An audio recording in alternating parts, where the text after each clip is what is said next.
ठीक है, इस क्वेश्चन को, ये जो क्वेश्चन आपको दिखाई दे रहा है ना, इसको सोल्व करते हैं। ठीक है, तो सबसे पहले देखो 5 cos square 60 degree plus 4 sec square 30 degree minus 10 square 45 degree upon sine square 30 degree plus cos square 30 degree. ठीक है, अब देखो 5 कोज स्क्वायर 60 डिग्री और ये जो इनकी पहले वैल्यू लिख लेते हैं ना।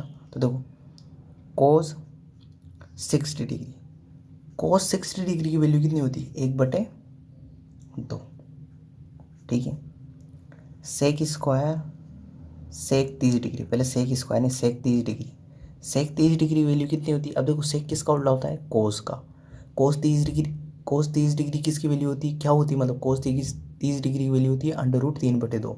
तो सेक 30 डिग्री की वैल्यू क्या हो जाएगी, 2/√3। उल्टा होता है ना, सेक किसका उल्टा होता है, कोस का। ठीक है, अब इसके बाद आता है टेन 45। तो टेन 45 तो अपन जानते ही हैं, टेन 45 या कोट 45, इनकी वैल्यू क्या होती है, 1 होती है। ठीक है, अब देखो sine 30 degree, sine 30 degree, sine 30 degree की वैल्यू होती है 1/2। कोस 30 डिग्री, इसकी वैल्यू होती है √3/2। अब आपके पास एक वीडियो आएगा छोटा छोटा सा 10 मिनट का, इसके बाद आपको मैं 10 मिनट की वीडियो में पूरी सारणी बनाना बता रहा हूँ, तो वो आपको देखनी है ना, हर एक सवाल में आएगा वो लगभग वो इसके बाद, है ना। तो सारणी बनाना सीखिए। ठीक है, sine theta cos theta tan theta की आज सारणी बनाएंगे। ठीक है ना, तो देखो आज सारणी बनाने वाले हैं, बेसिकली सारणी बनाना सीखेंगे और इसको हर एक टॉपिक में अप्लाई करेंगे। जैसे क्वेश्चन भी आया तो वहाँ पे भी उस क्वेश्चन के साथ ही ये वाला सारणी बनाएंगे, ये वाली सारणी बनाएंगे। तो इससे क्या होगा कि अपनों को सारणी बनाना सीख जाएंगे। ठीक है, तो यहाँ पे लिख रहा हूँ मैं सबसे पहले 0 डिग्री 30 डिग्री 45 डिग्री 60 डिग्री और 90 डिग्री। ठीक है, यहाँ पे लाइन खींच देता हूँ मैं।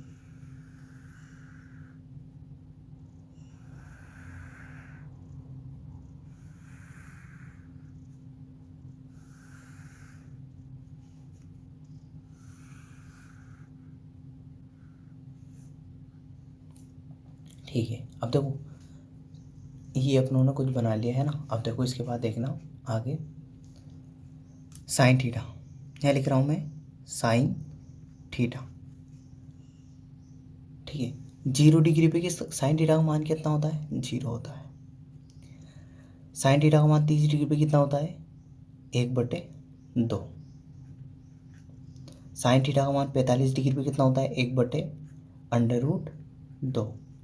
ठीक है, और साइन 60 पे कितना होता है, साइन थीटा का मान √3/2, है ना। और साइन 90 डिग्री पे साइन थीटा का मान कितना होता है, 1।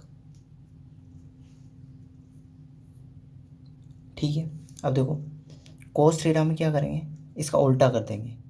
ये इसको 1 को पकड़ के यहाँ रख दो। ठीक है, फिर √3/2 को इधर पकड़ के रख दो, पीछे से पकड़ पकड़ के लाओ एक एक को यहाँ लेके आ गया, फिर √3/2 को यहाँ लेके आ गया, फिर इसको तो यहीं रखूँगा मैं 1/√2, फिर इसको इधर लेके आ जाओ 1/2 और फिर 0 को इधर। उल्टा करना है अपनों को। जो साइन 90 डिग्री का मान होगा वो किसका मान होगा, कोस 0 डिग्री का। ठीक है, ऐसे जैसे साइन 60 का मान जो मान होगा वो किसका मान होगा, कोस 30 डिग्री का। तो सबसे पहले साइन थीटा का मान रखो और फिर कोस थीटा का मान निकालना है तो पीछे से उठा उठा के रख दो। जैसे 1 यहाँ रख दिया, फिर √3/2 को यहाँ रख दिया, फिर ये तो सेम ही रहेगा, फिर 1/2 और फिर 0। ये साइन थीटा और कोस थीटा के मान तो ऐसे निकालते हैं। ठीक, अब इसके बाद बनता है टेन थीटा। अब देखो इसके बाद ऐसे करते हैं, कोसेक थीटा लिखते हैं, साइन थीटा का उल्टा कोसेक थीटा। अब देखो कोसेक थीटा क्या होता है, देखो यहाँ पे थोड़ा सा समझने की कोशिश करना, देखना। देखो साइन थीटा बराबर होता है 1/कोसेक थीटा। ये होता है साइन थीटा बराबर क्या होता है, 1/कोसेक थीटा। ठीक है, तो मैं क्या करूँगा, देखो मैंने कुछ नहीं किया, इसके नीचे 1 था तो मैंने इसको इधर मल्टीप्लाई कर दिया, तो क्या हो गया, देखो इस स्टेप में देखना, यहाँ पे क्या हुआ, sine theta into cosec theta बराबर 1। ठीक है, अब मैं क्या करूँगा, देखो मैंने क्या किया, ये साइन थीटा गुणा में, तो इसको कहाँ ले गया मैं, बटे में, तो यहाँ हो जाएगा कोसेक थीटा बराबर 1/√2। साइन थीटा, ठीक है। तो मतलब साइन थीटा का उल्टा क्या होता है, कोसेक थीटा। यहाँ से ये बात समझ में आएगी अपनों को। साइन थीटा का उल्टा क्या होता है, कोसेक थीटा। साइन थीटा का उल्टा क्या होता है, कोसेक थीटा। अब देखो यहाँ पे देखना, थोड़ा सा समझने की कोशिश करना। साइन 0 डिग्री का मान कितना है, 0, और 0 के नीचे कुछ नहीं लिखा हुआ, तो इसका मतलब क्या है, 1। अब देखो अपनों को कोसेक 0 डिग्री का मान ज्ञात करना है। साइन 0 का मान तो क्या होता है, 0, और उसके कुछ नीचे कुछ नहीं लिखा हुआ, तो क्या लिखा हुआ है, 1, ठीक है। अब देखो कोसेक 0 डिग्री, ठीक है ना। कोसेक 0 डिग्री का मान ज्ञात करना है, तो इसका क्या करना पड़ेगा, उल्टा। तो देखो 0/1 है, तो 1/0 करना पड़ेगा, ठीक है। और 1/0 क्या होता है अपना, अनंत या अपरिभाषित। इसको क्या बोलते हैं अपन, अपरिभाषित। आई होप आपको थोड़ा सा क्लियर हो गया होगा ये, ठीक है ना। तो कोसेक 0 का मान कितना हो जाएगा, या तो अनंत या फिर अपरिभाषित।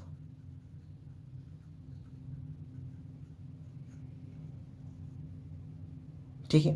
अब देखो साइन 30 डिग्री का मान क्या है, 1/2, तो इसका उल्टा क्या हो जाएगा, 2/1। फिर 45 का मान कितना है, 1/√2, तो इसका मान क्या होता है, √2/1, ठीक है। और 60 डिग्री का मान है √3/2, तो इसका मान क्या होगा, 2/√3। और 1 का उल्टा क्या होता है, 1 ही होता है। 1/1 का उल्टा क्या होता है, 1/1, तो इसका मान क्या हो जाएगा, 1 ही हो जाएगा, ठीक है। अब देखो सेक थीटा, कोसेक थीटा के बाद सेक थीटा, ठीक है।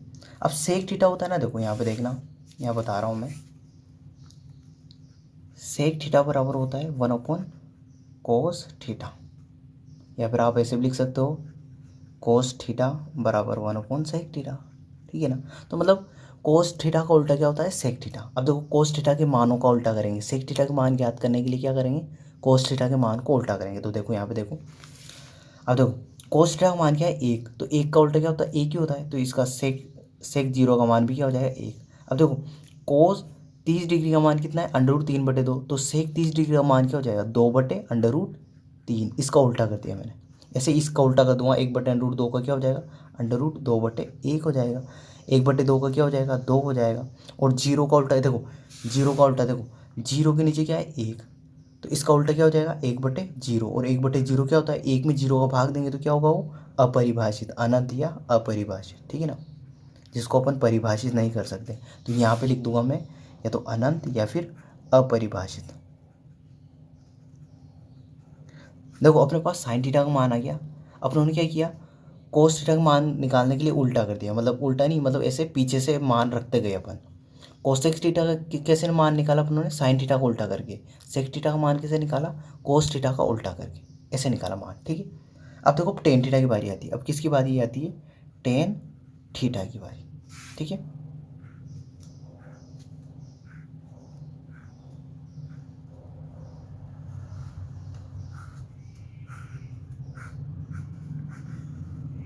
ठीक है, अब देखो टेन थीटा। अब ध्यान रखना, एक सूत्र बता रहा हूँ मैं आपको यहाँ पे। टेन थीटा बराबर होता है sine theta upon cos theta. Tan theta बराबर क्या होता है, sine theta upon cos theta, ठीक है। ये ध्यान रखना। तो यहाँ पे देखो सारणी की मान ज्ञात करने के लिए कितने सूत्र का प्रयोग हुआ, देखो एक तो अपना हुआ साइन थीटा बराबर 1/कोसेक थीटा, एक तो ये प्रयोग होगा। एक दूसरा हुआ कोस थीटा बराबर 1/सेक थीटा, एक ये हुआ। तो 1, 2 और 3 इन मानों का प्रयोग हुआ। तो ये ध्यान रखना आपको सूत्र, है ना। अब देखो साइन थीटा, टेन थीटा बराबर होता है sine theta upon cos theta. तो देखो टेन 0 डिग्री का मान ज्ञात करने के लिए साइन 0 का मान ज्ञात करेंगे, और फिर कोस 0 का मान ज्ञात करेंगे। अब देखो साइन 0 का मान कितना होता है, 0, और कोस 0 का मान कितना होता है, 1। 0 में 1 का भाग देंगे तो क्या आएगा, 0। किसी भी संख्या में मतलब 0 में 1 का भाग देंगे तो कितना आएगा, 0 आएगा। तो टेन 0 का मान कितना हो गया, 0, ठीक है। तो यहाँ लिख रहा हूँ मैं, टेन 0 का मान हो गया 0, ठीक है। अब देखो यहाँ पे उन्होंने, अब देखो टेन 30 का मान निकालते हैं। यहाँ देखो टेन 30 डिग्री, तो मुझे क्या करना पड़ेगा, साइन 30 डिग्री, और उसमें किसका भाग देना पड़ेगा, कोस 30 डिग्री का। अब देखो साइन 30 की वैल्यू निकाली थी अपनों ने 1/2, और कोस 30 की वैल्यू क्या निकाली, √3/2। तो देखो पास वाली संख्या को पास से गुणा और दूर वाली संख्या को दूर से गुणा, तो 2 को 1 से करेंगे, 2 × 1, और 2 को √3 से करेंगे, 2 √3। तो इससे ही कटिए, तो बचा क्या, 1/√3। तो टेन 30 डिग्री का मान कितना आ गया अपना 1/√3। तो यहाँ लिख दूंगा मैं 1/√3। ठीक है। अब देखो टेन 60 डिग्री का मान निकालता है, तो टेन 60 डिग्री बराबर साइन 60 बटे कोस 60 डिग्री। अब देखो साइन 60 का मान होता है √3/2 और कोस 60 का मान होता है 1/2। तो देखो पास वाली संख्या को पास से गुणा और दूर वाली संख्या को दूर से गुणा। तो देखो √3 इंटू 2/2 गुणा 1, 2 से 2 कट जाएगा तो मान कितना बचेगा √3/1 और इसको क्या लिख सकते हैं √3। ठीक है। तो टेन 60 डिग्री का मान कितना गया अपना √3। और अपने उन्होंने टेन 45 का मान तो निकाला ही नहीं, तो निकाल लेते हैं। ठीक है। अब देखो टेन 45 का मान निकाल रहा हूँ मैं, टेन 45। तो टेन 45 के लिए क्या करना पड़ेगा साइन 45 अपॉन कोस 45। ठीक है। साइन 45 का मान होता है 1/√2, कोस 45 का मान होता है 1/√2। ठीक है। अब देखो पास वाली संख्या को पास से गुणा और दूर वाली संख्या को दूर से गुणा। तो देखो √2 गुणा 1/√2 गुणा 1, दोनों कट जाएंगे तो बचेगा क्या 1। तो टेन 45 का मान कितना होता है 1। ठीक है। तो यहाँ लिख देता हूँ टेन 45 का मान कितना हो गया 1। अब देखो साइन का मान निकल गया, कोस का मान निकल गया, कोसेक का मान निकल गया, सेक का मान निकाल लिया अपनों ने, टेन का मान भी निकाल लिया। अब किसका मान निकालना है कोट का। किसका कोट का। तो यहाँ लिखा हूँ मैं कोट थीटा। अब देखो कोट थीटा, अब देखो यहाँ समझना कोट थीटा बराबर होता है 1/tan थीटा, या फिर आप इसको ऐसे भी लिख सकते हो, ये भी दोनों एक ही बात होती है। टेन थीटा बराबर होता है 1/कोट थीटा। तो मतलब कोट थीटा का मान निकालना है तो क्या करेंगे टेन थीटा का उल्टा। जैसे अपनों ने कोसेक थीटा का मान निकाला तो उस क्या किया अपनों ने साइन थीटा का उल्टा किया। सेक थीटा का मान निकाला तो किसका उल्टा किया कोस थीटा का उल्टा। तो अब कोट थीटा निकाल रहे तो किसका उल्टा करेंगे टेन थीटा का उल्टा। तो देखो टेन थीटा के मानों को उल्टा करते जाते हैं। तो देखो जीरो के नीचे कुछ नहीं है तो क्या है 1। ठीक है। अब इसका उल्टा करेंगे तो 1/0 क्या आएगा 1/0। और मैंने सिखाया था आपको, मैंने सिखाया था कि 1/0 हो तो इसका मान क्या होता है अपरिभाषित। नीचे जीरो आ जाए ऊपर कोई संख्या आ जाए तो उसको क्या बोलेंगे अपरिभाषित, अनंत या अपरिभाषित। ठीक है ना। तो यहाँ लिख रहा हूँ मैं, देखो यहाँ क्या आएगा 1/0 और इसका मान क्या होता है अनंत या अपरिभाषित, है ना। अपरिभाषित पूरा लिख लेना आप। ठीक है। अब देखो 1/√3 का उल्टा क्या हो जाएगा √3/1। एक का उल्टा क्या होता है एक ही होता है, और √3 का उल्टा क्या हो जाएगा देखो इसके नीचे कुछ नहीं तो क्या है 1, इसका उल्टा क्या हो जाएगा 1/√3। और अपनों ने अभी तो ये तो निकाला ही नहीं टेन 90 का मान। तो देखो टेन 90 का मान भी निकालते हैं। ठीक है ना। यहाँ निकाल देता हूँ मैं टेन 90, है ना। टेन 90 के लिए अपनों को क्या करना पड़ेगा कोस 90 सॉरी साइन 90 अपॉन कोस 90। अब देखो साइन 90 की वैल्यू क्या होती है 1 और कोस 90 की वैल्यू क्या होती है 0। और 1/0 क्या होता है अभी बताया मैंने क्या होता है अपरिभाषित या अनंत। तो टेन 90 की वैल्यू क्या क्या हो जाएगी अपरिभाषित या अनंत। ठीक है। ऐसे निकालते हैं। तो यहाँ लिख रहा हूँ मैं देखो टेन 90 की जगह इस जगह 1/0 और ये हो जाएगी अनंत या अपरिभाषित। अब देखो इसका अब अपन को कोट 90 की निकालनी है तो इसका उल्टा हो जाएगा। तो यहाँ 0/1 हो जाएगा और 0/1 क्या होता है 0 होता है। ठीक है ना। जीरो में किसी भी संख्या का भाग दोगे तो क्या होगा 0 आएगा। तो इस तरीके से अपन ने सारे मान निकाल लिए। ठीक है। साइन का मान कोस का मान। ठीक है। अब इसके बाद इस क्वेश्चन को सोल्व करते हैं। आपने सारणी बनाना सीख लिया है, कैसे मान ज्ञात करते हैं, ये मैंने मान लिख दिए। अब इस क्वेश्चन को सोल्व करते हैं। ठीक है। तो देखो इसका आंसर करते हैं। अब देखो कुछ नहीं मान रखता जाता हूँ, ये मान यहाँ पे रखना है और कुछ नहीं करना है। इस सवाल को ये हो जाएगा, है ना। इतना सिंपल है। ठीक है। देखो 5 इंटू कोस स्क्वायर 60 डिग्री। अब देखो कोस 60 डिग्री की वैल्यू कितनी 1/2। तो इसका स्क्वायर कर देना, क्योंकि स्क्वायर है तो स्क्वायर कर दो। ठीक है। प्लस का चिन्ह है प्लस का चिन्ह, 4 है तो ये 4 गुणा सेक स्क्वायर 30 डिग्री। तो सेक 30 डिग्री का मान क्या है 2/3। तो इसका स्क्वायर कर दो, क्योंकि स्क्वायर बोला है यहाँ तो स्क्वायर। माइनस का चिन्ह है माइनस, टेन स्क्वायर 45। टेन 45 का मान 1 होता है तो 1 का स्क्वायर क्या हो जाएगा 1 ही हो जाएगा। बटे का चिन्ह तो ये बटे का चिन्ह लगा दिया। साइन स्क्वायर 30 डिग्री, साइन 30 का मान कितना होता है 1/2। तो 1/2 का स्क्वायर कर दिया मैंने। प्लस का चिन्ह तो प्लस का चिन्ह, कोस स्क्वायर 30 डिग्री, कोस 30 का मान √3/2। तो इसका स्क्वायर कर दिया √3/2 को। बस अब देखो सोल्व करते हैं। थोड़ा सा अरेंज कर लिया। ठीक है।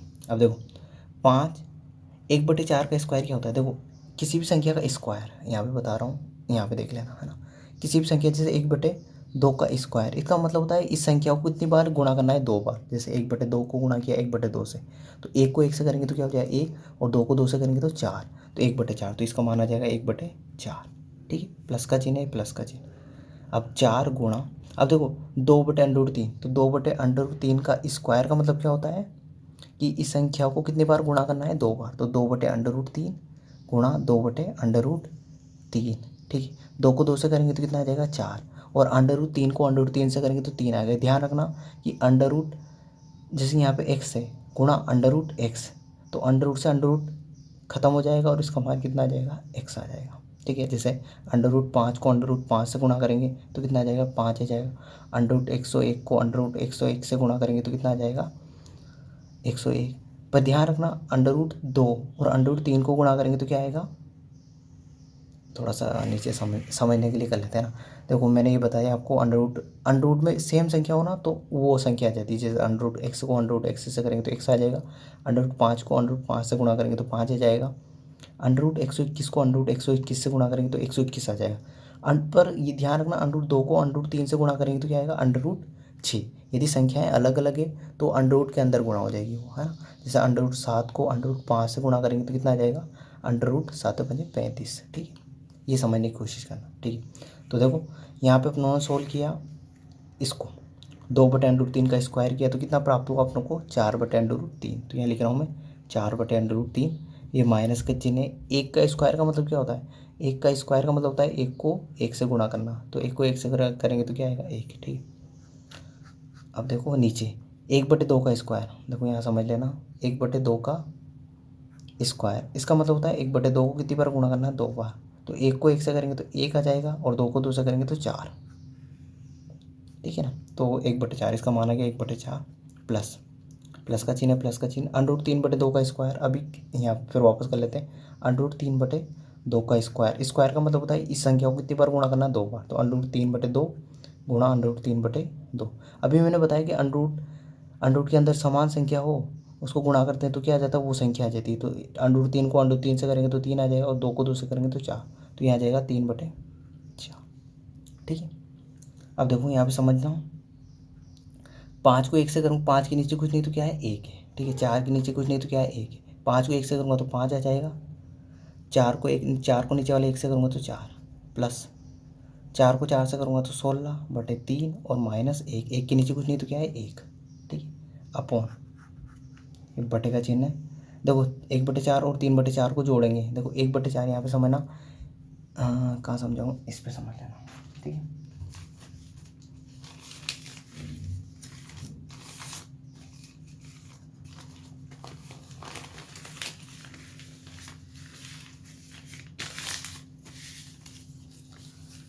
देखो यहाँ समझना,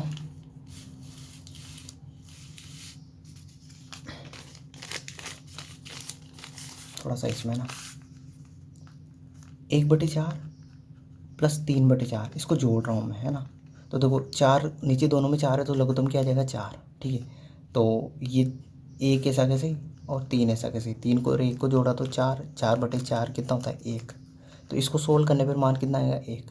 ठीक है, मैंने क्या लिया, लघुत्तम लिया। अब देखो लघुत्तम ले लिया मैंने, अब 4 में 4 का भाग दें कितनी बार जाएगा, 1 बार। 1 को 1 से गुणा करूँगा तो 1 आ जाएगा, फिर 4 में 4 का भाग दूंगा तो कितनी बार जाएगा, 1 बार। 1 को 3 से गुणा करूँगा तो क्या आ जाएगा, 3। 3 और 1 को जोड़ा 4, 4 में 4 का भाग दिया कितना है, 1।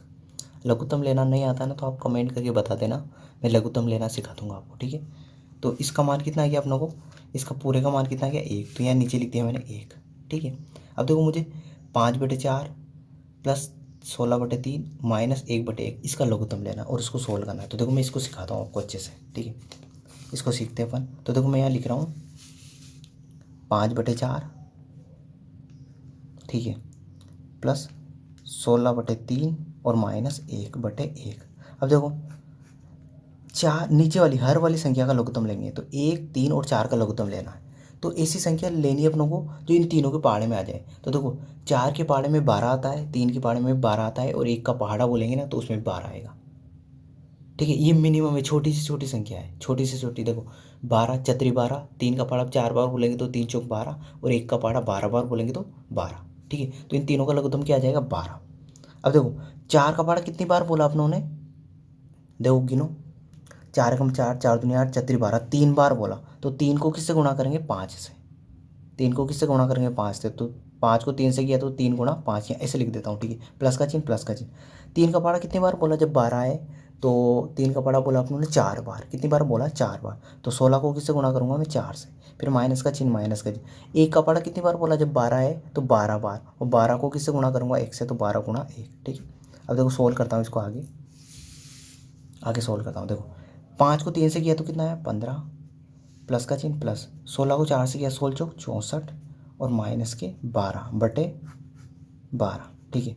अब देखो पहले घटा लेता हूँ, पहले इन दोनों को देखो, ये भी प्लस का है, 15 का आगे किसका चिन्ह नहीं लग रहा है तो किसका चिन्ह है प्लस का, और ये 64 के आगे किसका चिन्ह है प्लस का, तो प्लस प्लस वाली संख्या को पहले जोड़ लेता हूँ, फिर माइनस वाले को घटा दूंगा, ठीक है। तो देखो 5 और 4 9, और 6 और 1 7, तो 79, ठीक है। 79 में से घटाना अपने को 12 बटे 12, तो देखो 7, 9 में से 2 गए तो कितने बचेंगे 7 बचेंगे, और 7 में से 1 गया तो कितने बचेंगे 6 अपॉन 12, तो 67 अपॉन 12।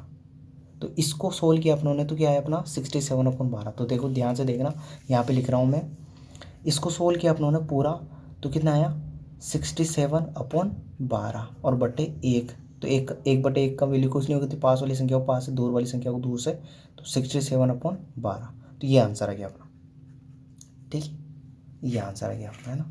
इस तरीके से पूरा आंसर आ गया अपना। तो इसमें बेसिकली देखो, अब ट्रिग्नोमेट्री में क्या है, सबसे पहले तो हम लोग को मान वैल्यू पुट करनी है, और फिर पूरा बेसिक है, इसमें लघुत्तम लेना इंपॉर्टेंट है, एक स्क्वायर करना इंपॉर्टेंट है, ये चीज़ें इंपॉर्टेंट है इनमें छोटी छोटी, ठीक है, वरना इनसे गलती हो जाएगी। तो आपको एक तो लघुत्तम लेना सीखना है, एलसीएम कैसे लेते हैं और उसको सोल्व कैसे करते हैं, वो इंपॉर्टेंट है इसमें। और किसी भी जैसे अंडर रूट वाली संख्या का स्क्वायर करना, ये बेसिक बेसिक चीज़ें हैं जो इसमें बहुत ज़्यादा काम आएगी आपके, वरना आपके सवाल गलत हो जाएंगे, एक भी मिस्टेक हुई आपसे और पूरा सवाल गलत हो जाएगा। तो आपको क्या करना है, आपको एलसीएम लघुत्तम लेना सीखना है, एलसीएम लेना लघुत्तम लेना, है ना, उनको सोल्व करना, ठीक है, तभी आपको ये सवाल सही होंगे आपके। और नहीं आता है तो आप कमेंट करके बता सकते हैं, मैं सिखा दूंगा लघुत्तम कैसे लेते हैं क्या करते हैं ना। तो आई होप ये सवाल आपको समझ में आ गया होगा। तो मैंने बहुत सारी चीज़ें इस पेपर के ऊपर भी बताई, तो ये भी नोट करते जाना आपको, है ना, प्रॉपर नोट्स बनाना है आपको हर एक सवाल, जैसे जैसे बताता जा रहा हूँ ना वैसे वैसे। तो इस वीडियो के लिए इतना ही, थैंक यू, है ना। एक बार आप अच्छे से नोट कर लेना इसको, यहाँ से क्वेश्चन था अपना, ठीक है ना, पूरा, ठीक है। तो इस वीडियो के लिए इतना ही, थैंक यू।